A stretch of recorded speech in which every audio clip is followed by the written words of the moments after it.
नमस्कार। Exam happy by Jharkhand channel में आपका स्वागत है। तो दोस्तों, जुड़ चुका हूं मैं आप सभी के लिए जेटेट परीक्षा की तैयारी को लेकर के। तो यहां पर जेटेट परीक्षा की तैयारी के न्यू सिलेबस को लेकर के हम जुड़ चुके हैं। तो न्यू सिलेबस पर आधारित सारे टॉपिक बाई टॉपिक आपको प्रश्न करवाए जा रहे हैं। ठीक है, देखिए आपको यहां पर बाजारू किताब एकदम नहीं लेना है। बहुत लोगों ने यहां पर बिजनेस बना करके किताब अपने ज़िले बाई ज़िले जा करके बेच दी है।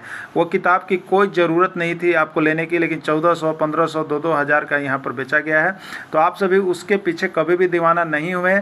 आप यहाँ पर हैंड रिटेन नोट्स पढ़ें। JCERT की जो जैक की किताब है उसको उठाइए और पढ़िए, जो कि सस्ते दामों पर आपको मिलती है। तो हम यहाँ पर आपके लिए, अगर जैक की किताब आप नहीं ले पाते हैं तो हम आपके लिए उसी को लेकर के यहाँ पर उपस्थित होते हैं, जो कि हैंड रिटेन नोट्स होता है। व्हाट्सएप ग्रुप से जोड़ करके आपकी सारी चीज़ें ऑनलाइन आपके एग्ज़ाम तक पढ़ाई जा रही है। देखिए अभी यहाँ पर सिलेबस को तो बढ़ा दिया गया है, लेकिन विद्यार्थियों के अनुरोध को देखते हुए, देखिए विद्यार्थियों के अनुरोध को देखते हुए हमारा फ़ी जो है यहाँ 500 रुपये है। 1 से 5 में जुड़िए या 6 से 8 में जुड़िए। बहुत ही सस्ते रेट पर आपको 1 से 5 में आपको क्षेत्रीय भाषा छोड़ करके सभी चीज़ों का क्लास दिया जा रहा है, जो कि बहुत ही आपके लिए सस्ता पड़ता है। लेकिन इसकी कीमत 800 बढ़ाई गई थी, लेकिन इसको फिर से विद्यार्थियों के अनुरोध को देखते हुए यहाँ पर मात्र 200 विद्यार्थियों के लिए, हमारी टीम ने 200 विद्यार्थियों के लिए एक बार फिर से 500 रुपये ही प्राइस रखने का विचार बनाया है। इसलिए आप सभी अभी के अभी अवश्य जुड़ जाइएगा, नहीं तो जब यह सीट भर जाएगी तो आपको यहाँ पर यह आपको मिलेगा 800 रुपये में। इसलिए अभी जैसे ही आपको वीडियो मिलता है यहाँ पर न्यू सिलेबस पर पढ़ने के लिए, इंटर तक का सिलेबस पढ़ने के लिए आप सभी हमारे साथ अवश्य जुड़ जाइएगा। आज की इस वीडियो में देखिए हम आपके लिए यहाँ पर CDP का क्लास 16 लेकर के आपके लिए आए हुए हैं। CDP क्लास का 16वां भाग लेकर के आए हुए हैं। इसमें देखिए अभी सिलेबस जो लागू किया है, न्यू टॉपिक जो लागू किया गया है, उस टॉपिक को लेकर के हम यहाँ पर बनाए हुए हैं आपका सिलेबस को। और ये पुराने में भी था, ऐसा नहीं था कि पुराना में नहीं था, लेकिन आप लोग का है कि न्यू टॉपिक को चलिए, तो ये न्यू टॉपिक भी है और ओल्ड टॉपिक में भी ये लागू है। ठीक है, यानी ये पाठ का नाम होगा व्यक्तित्व विकास एवं समायोजन, पर्सनालिटी डेवलपमेंट एंड एडजस्टमेंट को हम लोग देखेंगे। ठीक है, चलिए इसके अंतर्गत पहले हम जो है यहाँ पर आपको थ्योरी क्लास देते हैं। क्या देते हैं? थ्योरी क्लास होगा।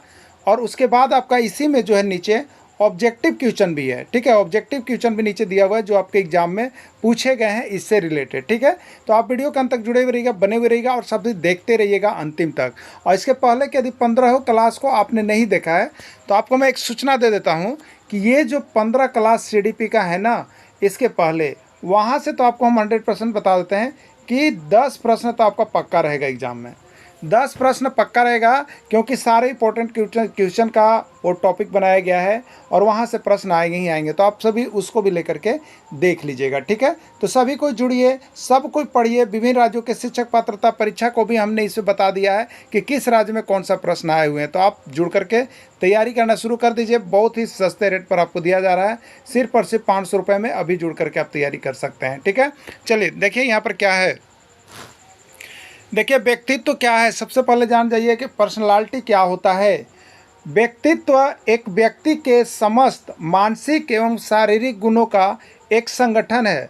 अतः किसी भी व्यक्तित्व का व्यवहार उसके बाहरी रूप का परिचायक होता है। व्यक्तित्व क्या होता है? उसके बाहरी रूप और मानसिक रूप का परिचायक होता है। सबसे पहले तो हम लोग बाह्य रूप को देखते हैं कि वो कैसा है। ठीक है, व्यक्तित्व उसका कैसा है, मतलब शारीरिक आकृति देखते हैं, सुडौल देखते हैं, उसके आधार पर बताते हैं उसके व्यक्तित्व को। देखते हैं ना, किसी भी व्यक्ति को देखिए एक पतला और खराब कपड़ा पहना हुआ है तो आप बताते हैं ये गलत व्यक्तित्व का है। कोई हट्टा कट्ठा मोटा और ताज़ा आदमी है तो बोलते हैं सुडौल है, बहुत बढ़िया है। ये आप ही हम के द्वारा कहा जाता है ना, तो ये व्यक्तित्व पर ही असर पड़ता है। ठीक है, देखिए व्यक्तित्व के प्रकार अब देख लेते हैं हम लोग। व्यक्तित्व के प्रकार, व्यक्तित्व कितने प्रकार के होते हैं? Types of personality. ठीक है, पर्सनालिटी की बात करते हैं तो देखिए पर्सनालिटी जो होता है वो शारीरिक रचना के आधार पर, एक टाइप कौन हो गया, पहला टाइप कौन हो गया?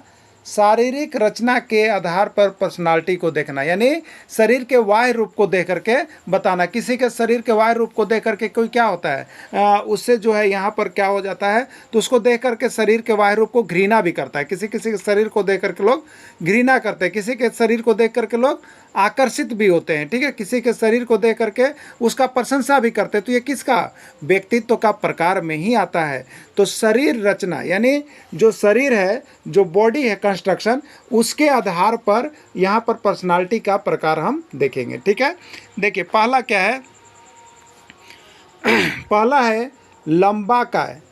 लंबा काय, ठीक है, ऐसे व्यक्ति लंबे तथा दुबले पतले शरीर वाले होते हैं। यानी शरीर रचना के आधार पर व्यक्तित्व यदि हम देखेंगे तो पहला आएगा लंबा काय आता है। लंबा काय वाला व्यक्ति कैसे होते हैं, लंबे होते हैं और देखने में दुबले पतले होते हैं। ठीक है, दूसरा जो है यहाँ पर शरीर रचना के आधार पर एक व्यक्ति सुडौल काय, कैसा कहते हैं, सुडौल। तो आप में से बहुत बार किसी को देख करके आप सभी कभी बोले होंगे अपने लाइफ में कि यह व्यक्ति बहुत ही सुडौल है। सुडौल मतलब इसका शारीरिक संगठन जो है एक सांचा के जैसा ढला हुआ है। ठीक है, सांचा के जैसा ढला हुआ है, इसमें हाइट भी है, चेस्ट भी है, वेट भी है और न मोटा है न पतला है, बहुत अच्छा व्यक्ति होता है, उसको सुडौल कहते हैं। तो ऐसे व्यक्ति हष्ट पुष्ट तथा स्वस्थ शरीर वाले होते हैं, न तो ज़्यादा मोटे होते हैं, न तो ज़्यादा पतले होते हैं, न तो ज़्यादा नाटे होते हैं, न तो ज़्यादा लंबे होते हैं। ये सुडौल होते हैं, एकदम देखने में सुडौल ना, हष्ट पुष्ट होते हैं। अगला है गोल काय। अगला पर्सनालिटी में कौन आता है, गोल काय। गोल काय, ये गोल काय क्या है, ऐसे व्यक्ति नाटे तथा मोटे होते हैं। गोल काय मतलब गोल व्यक्ति, किसी को देखते हैं तो आप आदमी को देख के देखिए, आप लोग जरूर बताते होंगे, आप लोग जरूर देखते हो, कहते हैं अरे ये गोल आदमी था, कहते हैं कि ना, कहते हैं ना। तो यही गोल काय व्यक्तित्व है। ये गोल काय आदमी का क्या है, व्यक्तित्व है। किसके आधार पर, तो शरीर रचना के आधार पर ये व्यक्तित्व आप उसको देख रहे हैं। व्यक्तित्व ही देख रहे हैं लेकिन शारीरिक संगठन के आधार पर देख रहे हैं, शरीर के आधार पर देख रहे हैं, शरीर के भौतिक संरचना के आधार पर देख रहे हैं ना। तो गोल का, तो शरीर के भौतिक संरचना के आधार पर यहाँ पर व्यक्तित्व कितना प्रकार का हुआ, 3 प्रकार का हो गया। पहला था लंबा काय, जो व्यक्ति देखने में लंबा और पतला होता है। दूसरा होता है सुडौल काय, जो न तो अधिक लंबा, न तो जो अधिक नाटा, जो न तो अधिक मोटा, न अधिक पतला, एकदम हष्ट पुष्ट होता है, सुडौल काय। और गोल काय में ऐसा व्यक्ति जो नाटे होते हैं और गोल आकृति के दिखते हैं, वो गोल काय कहलाते हैं। ठीक है, चलिए अगला देखिएगा। अब यहाँ पर व्यक्ति का व्यक्तित्व जो हम देखेंगे वो सामाजिक दृष्टिकोण के आधार पर होता है। ठीक है, कोई तो अगर आपसे नहीं मिला है तो आप सबसे पहले उसका क्या देखते हैं, उसका बॉडी देखते हैं। तो बॉडी के आधार पर भी उसका व्यक्तित्व पता चलता है। आप किसी को बताते हैं अरे वैसा आदमी को देखा था, एकदम लंबा चौड़ा, हठा मोटा और कट्ठा था, गोरा नीचा चिट्ठा, कहते हैं। तो ये इसका व्यक्तित्व आप बता रहे हैं किसके आधार पर, तो उसके शारीरिक संगठन के आधार पर आप बता रहे हैं। ठीक है, किसके आधार पर, शारीरिक संगठन के आधार पर। लेकिन अब यहाँ पर जो हम व्यक्तित्व देखेंगे वो सामाजिक दृष्टिकोण के आधार पर। ठीक है, मतलब समाज में वो व्यक्ति कैसा है उसका भी प्रशंसा सुनने में आपको आता है। कब उसकी आप प्रशंसा करते हैं, जब वह आपसे मिलता जुलता है तब। लेकिन व्यक्तित्व वाला क्या होता है, हमसे मिले जुलेगा नहीं, तब भी हम दूर से देख करके ही उसको बताते हैं, उसका शारीरिक गठन के आधार पर, या उससे मोहित होते हैं या उसको देख के घृणा करते हैं, होता है ना। तो ये दूर का हो गया। लेकिन अब समाज में यदि व्यक्ति आपके साथ बैठता है, उठता है, बोलता है, तो उसके आधार पर भी व्यक्तित्व अलग अलग बताते हैं हम सभी किसी को देख करके। ठीक है, तो सामाजिक दृष्टिकोण के आधार पर व्यक्तित्व कितने प्रकार के होते हैं वो देख लीजिएगा। एक होता है अंतर्मुखी, इंट्रोवर्ट, अंतर्मुखी। ऐसे व्यक्ति संकोची होते हैं, लज्जाशील होते हैं, मितभाषी होते हैं और जल्दी घबराने वाले, अध्ययनशील, असामाजिक प्रवृत्ति के होते हैं। ठीक है, अंतर्मुखी व्यक्ति कौन होते हैं, जो कम बोलते हैं, जो कम बोलते हैं, जो लज्जाशील होते हैं, जो जल्दी घबराने वाले होते हैं, ये पढ़ने में तेज होते हैं, ये अपने आप में खोए हुए रहते हैं, ये समाज से मतलब नहीं रखते हैं। ये अंतर्मुखी व्यक्ति का पहचान है। ठीक है, तो कोई व्यक्ति आपके पास देख लीजिए, आपके पास जो है 3 आदमी आए, आपके पास 3 आदमी आए। ठीक है, एक जो है यहाँ पर ये आपसे संकोच कर रहा है, चुपचाप है, अपना काम कर रहा है। एक जो है आया भी, बोल भी रहा है, बोल भी रहा है और सहयोग भी कर रहा है। और एक व्यक्ति पूरा समाज में बढ़ चढ़ के काम ले रहा है। तो देखिए, जो व्यक्ति लज्जाशील है, बैठ करके सिर्फ अपना काम कर रहा है, अध्ययनशील है, समाज में नहीं घूम रहा है, तो वो भी व्यक्ति है, लेकिन उसका कैसा है, अंतर्मुखी व्यक्ति है। वो अंदर ही अंदर रह के अपना काम करेगा, वो सामाजिक प्रवृत्ति में नहीं खुल पाता है। ठीक है, तो वो होता है इंट्रोवर्ट आदमी। क्लियर, चलिए अगला देखिएगा।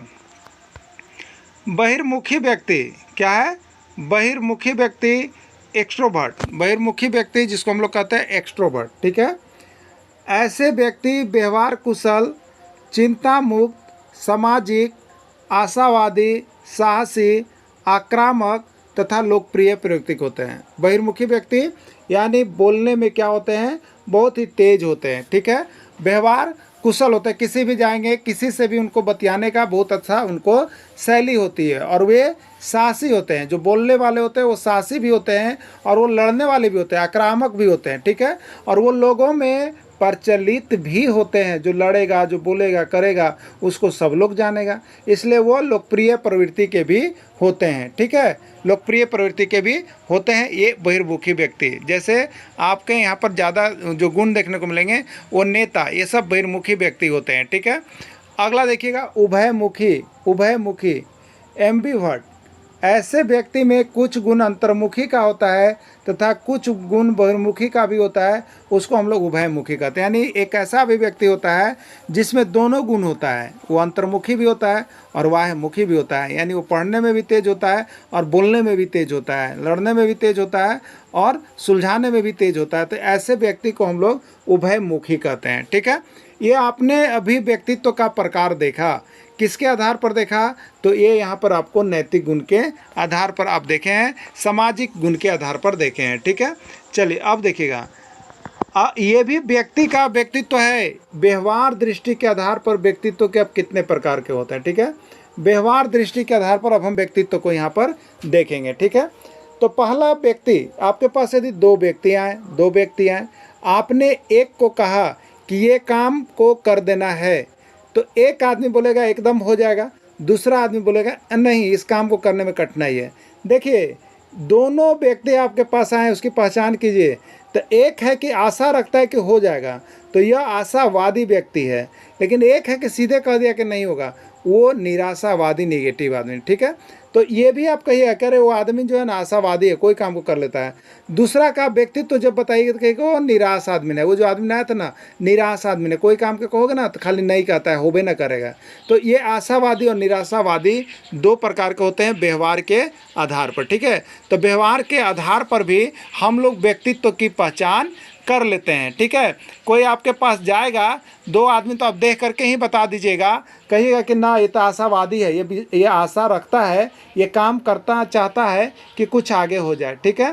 तो आशावादी व्यक्ति इस प्रकार का व्यक्ति आशायुक्त होता है और शीघ्र कार्य करने वाले और प्रसन्नचित रहते हैं। जो आशावादी व्यक्ति हैं वो प्रसन्नचित रहते हैं, वे खुश रहते हैं और जो भी काम मिलेगा शीघ्र उसमें करने के लिए रुचि रखते हैं, ठीक है। अगला देखिएगा निराशावादी। निराशावादी ना, इस प्रकार का व्यक्ति तो उदास और निराशावादी होता है। इस प्रकार का व्यक्ति कैसे होते हैं, उदास और निराशावादी होते हैं। देखिए क्रोधी, एक व्यक्तित्व का प्रकार आप देख करके ही बता दीजिएगा उसका व्यवहार के आधार पर। क्रोधी व्यक्ति ये पीले पित्त वाले और शीघ्र क्रोधित होने वाले होते हैं। एक व्यक्ति को देखिएगा, कुछ भी आप बोल दिएगा तो तुरंत लड़ाई झगड़ा करने लगता है, ठीक है। तो ये कैसा व्यक्ति होता है, क्रोधी व्यक्ति होता है, ठीक है। क्रोधी व्यक्ति होते हैं, ये हम लोग उसका क्या कर रहे हैं, तो व्यवहार के आधार पर बता रहे हैं कि कितने प्रकार के होते हैं। अगला है मंद। मंद ना, व्यवहार के आधार पर एक कोई व्यक्ति मंद, इन लोगों में कफ अधिक पाया जाता है। ये लोग सुस्त, भोंदू और उत्तेजनाहीन और कमज़ोर होते हैं, ठीक है। इन लोगों में कफ की प्रवृत्ति अधिक होती है। और ये लोग कैसे होते हैं, मंद व्यक्ति वाले सुस्त होते हैं, एकदम सुस्त होते हैं, भोंदू टाइप के होते हैं और उत्तेजनाहीन और कमज़ोर होते हैं। क्लियर। चलिए अगला देखिएगा। तो ये आपको देखिए पर्सनालिटी आपको पढ़ना है, आपका सिलेबस में दिया हुआ पर्सनालिटी व्यक्तित्व पढ़ना था। व्यक्तित्व को हमने जो पढ़ना था उसको देख लिया, ठीक है। अब नेक्स्ट टॉपिक आपका इसी में देखिए एक समायोजन, इसी के अंतर्गत आता है समायोजन, जिसको हम लोग एडजस्टमेंट कहते हैं, ठीक है। ये भी टॉपिक आप देखिएगा तो सिलेबस में दिया हुआ है, न्यू वाले में भी था, आपको मैं एक बार फिर बता दूं, न्यू वाले में भी है, ओल्ड वाले में भी। इसमें कोई असर आपको नहीं पड़ा है, इसमें कोई असर आपको नहीं पड़ा है, इसलिए आप लोग को इसको देख लेना एक बार, चाहे आप 1 से 5 हो चाहे 6 से 8 हो, ठीक है। देखिए समायोजन क्या चीज़ होता है, समायोजन को आप देख लीजिएगा। पहले हम थ्योरी देखते हैं, फिर इसका ऑब्जेक्टिव भी लेकर के आएंगे, ठीक है। पहले थ्योरी जब आप समझ जाएंगे ना तो ऑब्जेक्टिव इसका धड़ाधड़ मारते जाइएगा, ठीक है। देखिए आपको बता दें, आपके लिए देखिए हम कितने संघर्षशील हैं।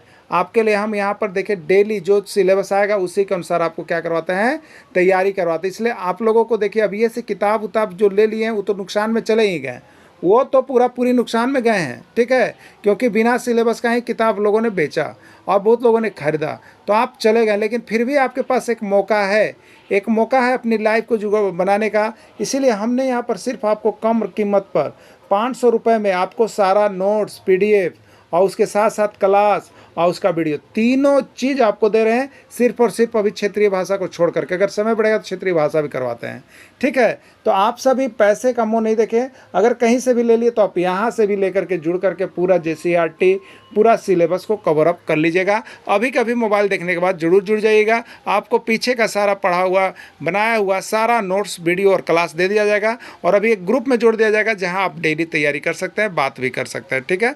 चलिए, समायोजन क्या है। मनुष्य जिस परिवेश में रहे और आवश्यकता अनुसार जहाँ भी रहे, उस परिवेश के अनुसार खुद को ढालना, अनुकूलित करना समायोजन कहलाता है। यह समायोजन घर में माता पिता तथा परिवार के अन्य सदस्यों के साथ भी करना होता है, ठीक है। आप समायोजन का मतलब समझ गए होंगे, हमें पूर्ण उम्मीद है कि आप समायोजन का मतलब समझ गए होंगे। नहीं समझे हैं तो मैं एक और उदाहरण आपको यहाँ पर देता हूँ जो कि आपको समायोजन क्लियर कर देगा, ठीक है। देखिए, समायोजन जैसे कहने का मतलब है कि आप जो है बहुत अमीर परिवार से आते हैं, हम याद रखिएगा, बहुत ही अमीर परिवार से आते हैं। किस परिवार से आते हैं? अमीर परिवार से। वहाँ पर आपके घरों में AC, कूलर, फ्रिज, TV और प्लेग्राउंड सब कुछ है आपके पास, ठीक है।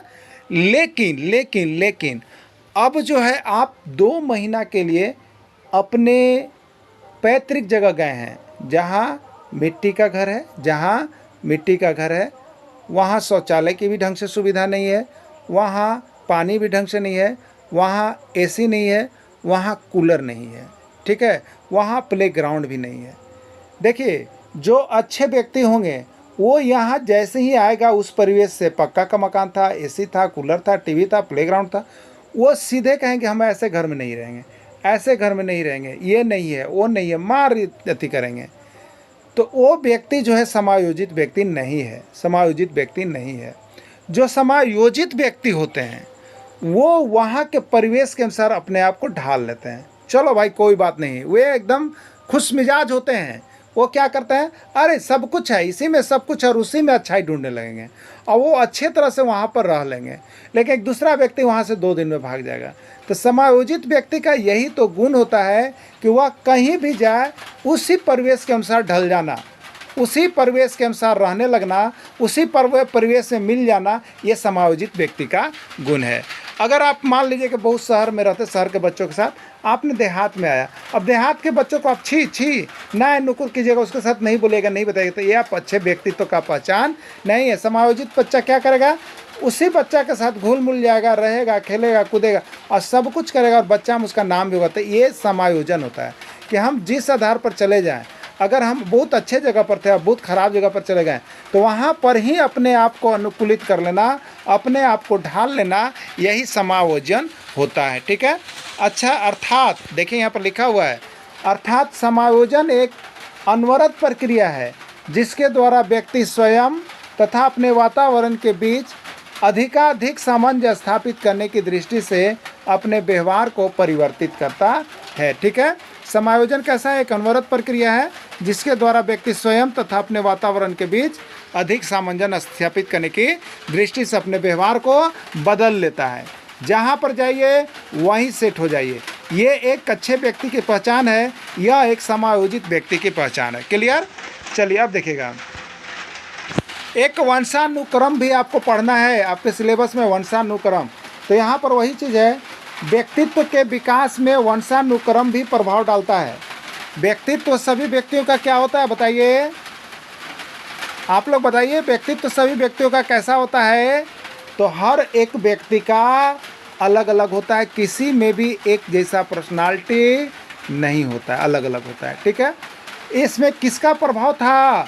वंशानुक्रम, हेरिटेरी का, यानी उसको अपने माता पिता, बाबा, दादा, चाचा, चाची, किसी का भी प्रभाव पड़ता है, वही तो वंशानुक्रम है, ठीक है। देखिए यहाँ पर वंशानुक्रम व्यक्तित्व के विकास में बहुत अधिक सहायक होता है। कभी कभी बालक वंशानुक्रम में अपने पूर्वजों से कुछ मानसिक विकारों को प्राप्त करता है जो उसे मानसिक दृष्टि से स्वस्थ और अस्वस्थ दोनों बना सकता है। मतलब जिसके पूर्वज लोगों की मानसिक स्थिति बहुत ही अच्छी थी तो उसको वंशानुक्रम में वह मानसिक दृष्टि मिली है जिससे वह भी स्वस्थ होगा। ठीक है। इसमें से एक्सेप्शन भी होते हैं, ऐसा नहीं कि सब होंगे, लेकिन ज़्यादा करके वो मानसिक दृष्टि से स्वस्थ उनके बच्चे होंगे। और अगर अस्वस्थ है तो वो मानसिक दृष्टि से कैसे रहेंगे, अस्वस्थ रहते हैं। तो ये किसका परिणाम हुआ, ये बच्चा को कहाँ से मिला, तो ये बच्चा को वंशानुक्रम से मिला, वंशावली से मिला और उनके परिवार से मिला। तो ये वंशानुक्रम क्या किया, उनके व्यक्तित्व पर प्रभाव डालता है। तो व्यक्तित्व पर वंशानुक्रम का प्रभाव बहुत अधिक पड़ता है, ठीक है। यानी व्यक्तित्व के विकास में वंशानुक्रम सहायक है, ठीक है। चलिए अगला देखिएगा, व्यक्तित्व के विकास में पर्यावरण का महत्व, ये भी आपको टॉपिक पढ़ना है, पर्यावरण या वातावरण, ठीक है। तो व्यक्तित्व के विकास में देखिए भौतिक वातावरण, पर्यावरण भी बहुत अधिक प्रभाव पड़ता है, ठीक है। यानी आप देखिएगा पर्यावरण, यानी अगर कोई यहाँ पर अगर रांची में रह रहा होगा, कोई आप महुआ डाँड़ का ओरसा पोट जंगल में रह रहे होंगे, कोई नेतरहाट में रह रहा होगा, कोई पलामू में रह रहा होगा, कोई धनबाद में रह रहा होगा, ठीक है। सभी जगह का नेचर और सभी जगह का जलवायु जो होता है कुछ कुछ अलग अलग होता है। और जो जैसे मान लीजिए जम्मू कश्मीर में रह रहे हैं, जो दिल्ली में रह रहे हैं, जो पंजाब में रह रहे हैं, सबका कल्चर अलग अलग है ना। तो ये भौतिक पर्यावरण हो गया, उस स्थान का लोग देख करके भी यहाँ पर होते हैं, ठीक है। जैसे देखिए जलवायु के आधार पर देखिएगा कि किसी भी स्थान की प्रकृति एवं जलवायु का प्रभाव वहाँ रहने वाले व्यक्तियों के व्यक्तित्व पर पड़ता है। पड़ रहा है ना वातावरण का प्रभाव। आप जैसे स्थान पर रहिएगा उसी तरह का कपड़ा पहनना पड़ेगा, उसी तरह का वेशभूषा, उसी तरह का कार्य भी आदमी सीख जाता है, सीखता है ना। तो यहाँ पर क्या है, किसी भी स्थान की प्रकृति एवं जलवायु का प्रभाव वहाँ रहने वाले व्यक्तियों के व्यक्तित्व पर पड़ता है। कैसे, तो देखिए यहाँ पर ठंडी जलवायु वाले और एक गर्म जलवायु, दोनों जगह आदमी रहते हैं। ठंडी जलवायु वाले देशों के लोग प्रायः स्वस्थ, सुंदर, बुद्धिमान और परिश्रमी होते हैं, और वहीं गर्म जलवायु में रहने वाले देशों के व्यक्ति अस्वस्थ, आलसी और अपेक्षाकृत कम बुद्धिमान होते हैं। किसका प्रभाव पड़ रहा है, ये तो पर्यावरण का ही प्रभाव पड़ रहा है ना। पर्यावरण का प्रभाव व्यक्तित्व पर पड़ रहा है। किसका प्रभाव पड़ रहा है, व्यक्तित्व पड़ रहा है। जैसे आप देखिएगा कभी कभी एक बच्चा सुदूर देहाती इलाके का था, देहाती इलाके का था, ठीक है। वो आप अभी देहाती हैं, देहात के रहने वाले हैं, और वो बच्चा जो है, दोनों बच्चे देहाती इलाके के थे। एक बच्चा पढ़ने के लिए निकल गया, दिल्ली चला गया। अब वो बच्चा 1 साल बाद जब आएगा तो ये देहाती बच्चा से नहीं मिलेगा, ये देहाती बच्चा, जबकि यही वो बच्चा गया है। ये क्या हुआ, तो यहाँ उसको दिल्ली के वातावरण का प्रभाव पड़ा है, न कि कुछ उसमें हुआ है। और यहाँ जब रह रहा था तो उसको यहाँ पर देहाती का प्रभाव पड़ा था।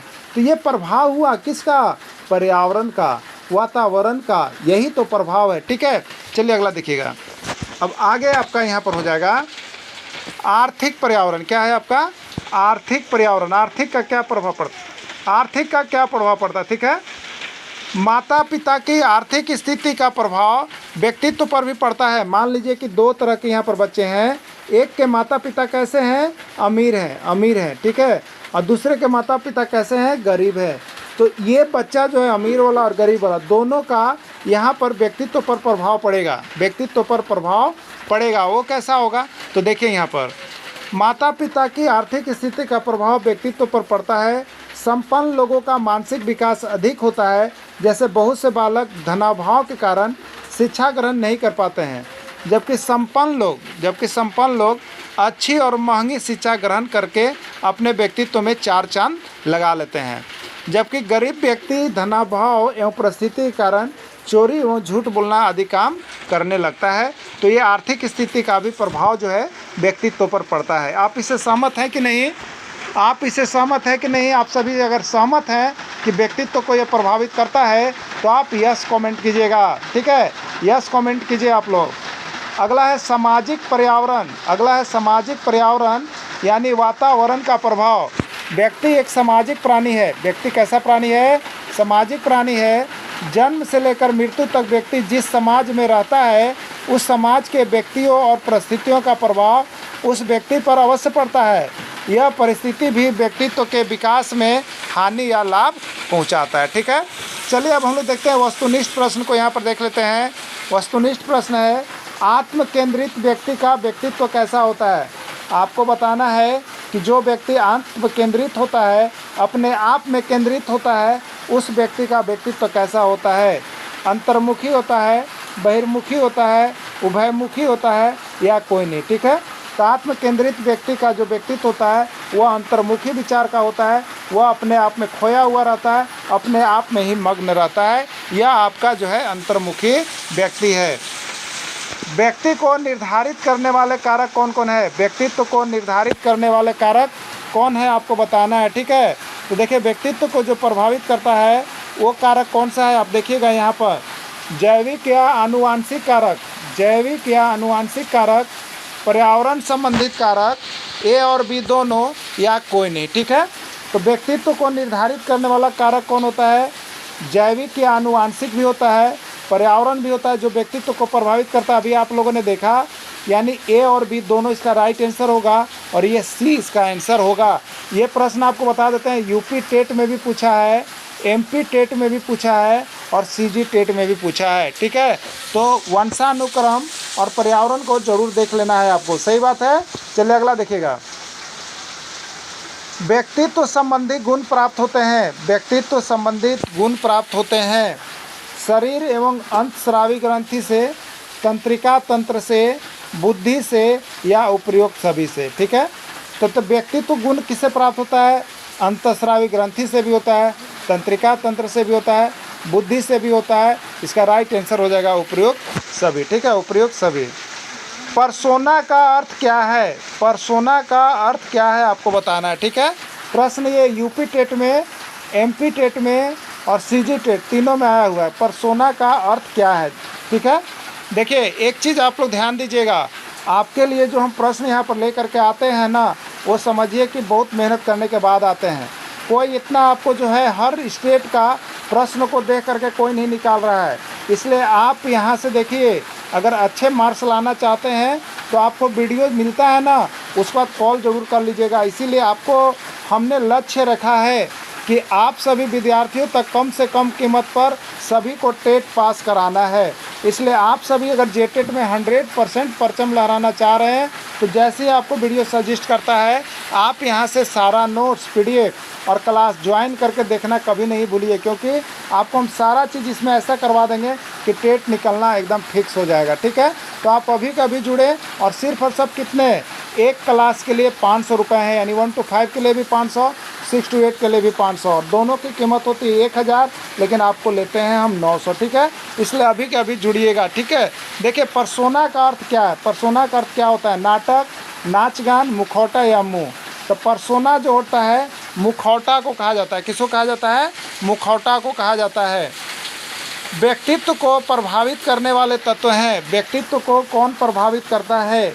वंशानुक्रम, वातावरण, वंशानुक्रम तथा वातावरण दोनों, या कोई नहीं।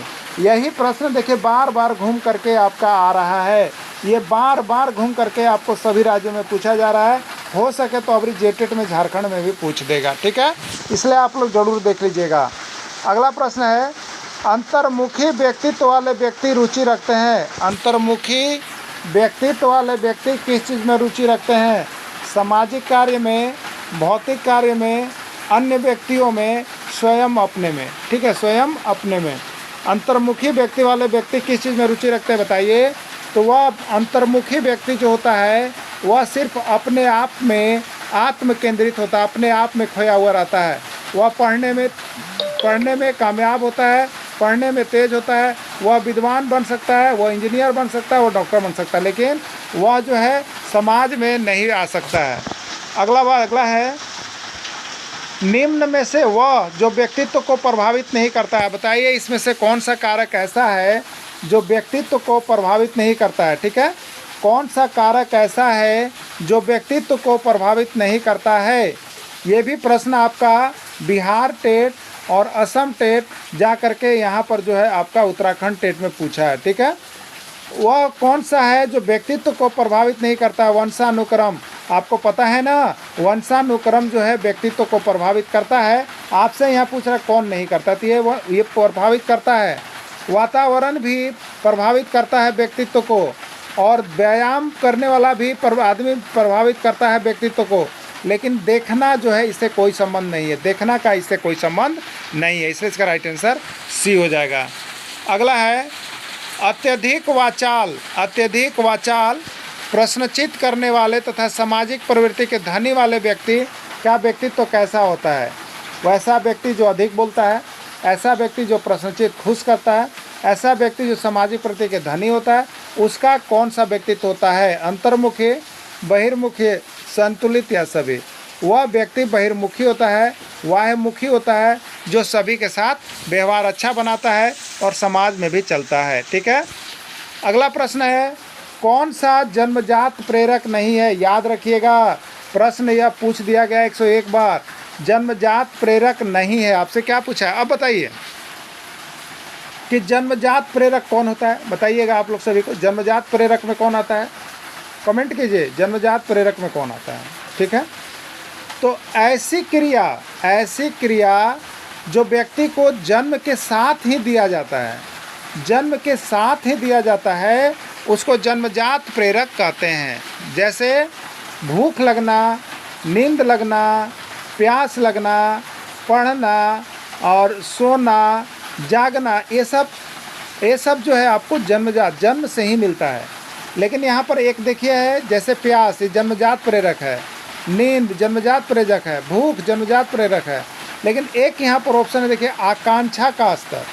आकांक्षा का स्तर ये जन्म से आपको नहीं दिया गया है, ये अब व्यक्ति खुद उसका निर्माण करता है। कोई आकांक्षित हो जाता है, कोई आकांक्षित नहीं हो जाता है। ठीक है।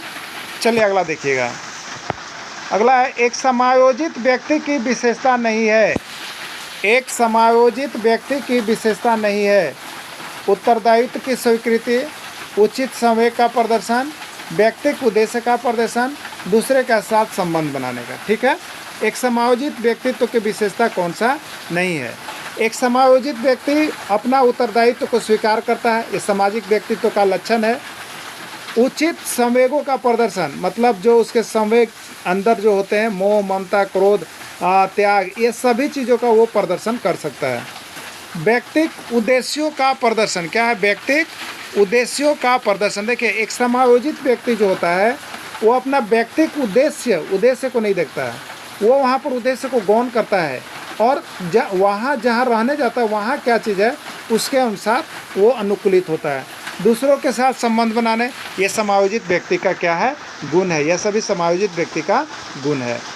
अगला प्रश्न है, समायोजन नहीं कर पाने का क्या कारण होता है? कुछ व्यक्ति जो होते हैं अपने आप को अन्य जगहों पर समायोजित नहीं कर पाते हैं, इसका कारण आप बता सकते हैं? इसका कारण आप बता सकते हैं?